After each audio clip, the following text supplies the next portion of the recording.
Okay, good morning, 8th grade leaders. Today we're going to move into session 5 of our 8th grade advisory program, and this session discusses the public service endorsement.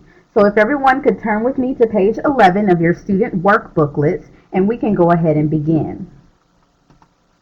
The lesson outcomes for today: number 1, what is the public service endorsement? And number 2, what are the 2 options I can choose to graduate with a public service endorsement? Your lingo to know for today. The first word you need to know is public, and that has to do with anything that deals with people. The second word is guidance, and guidance we know is something, anyone that shows the way. Someone helps to lead or show the way for someone. And the last word is technician. That's any person that has technical experience in a given field. So you have computer technicians, pharmacy technician, things like that. General information. This endorsement includes courses directly related to education and training, health science, human services, including child guidance and cosmetology, and government and junior ROTC. Some areas of study that relate to possible careers in this endorsement: education, so if you want to be a teacher, a coach, or a school counselor; health science, working in the medical field, an EMT, an emergency medical technician; nursing, or a pharmacy technician. And also remember, students, that we talked about our medical doctors or surgeons. You all would focus more on the actual science part of the STEM endorsement. So remember that as we move forward with continuing to discuss this public service endorsement. Human services is another field in the public service endorsement that includes child guidance or early childhood education and cosmetology. Government, for those who are interested in doing junior ROTC or going into the military after you graduate from high school. Students may earn a public service endorsement by selecting and completing the requirements from one of the following 2 options. Option 1 is the CTE option, and we know CTE stands for Career and Technology Education.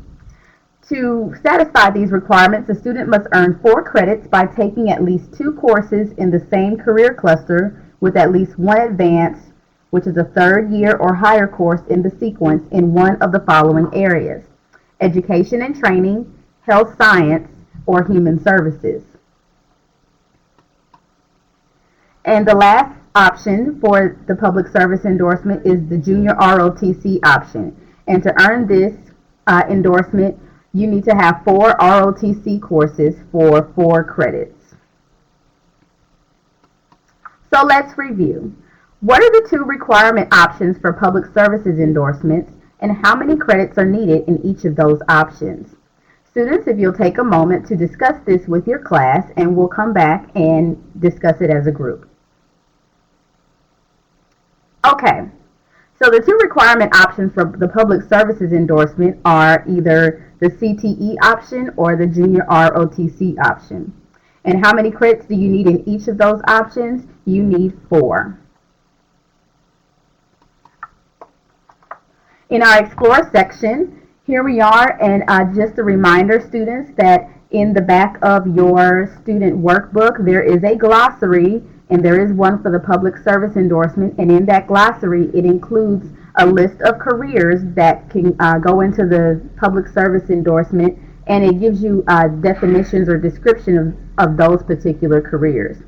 In addition, don't forget about the Career Cruising website, where you can go in and research those careers and the career clusters of health science, education and training, human services, government and public administration, and law, public safety, corrections, and security.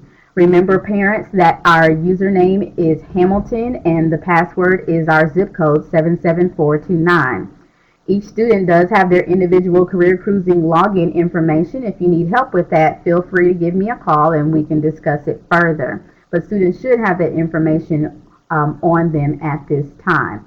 And that way they can go in and retake their surveys, save things to their plan, and use that information at any time for a later date.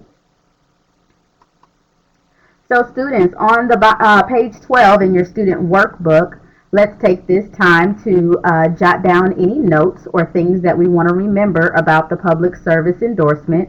Remember what I told you earlier about those who are wanting to go into the medical field. If you want to be a doctor or surgeon, or we want you to focus probably on the STEM endorsement in the science option.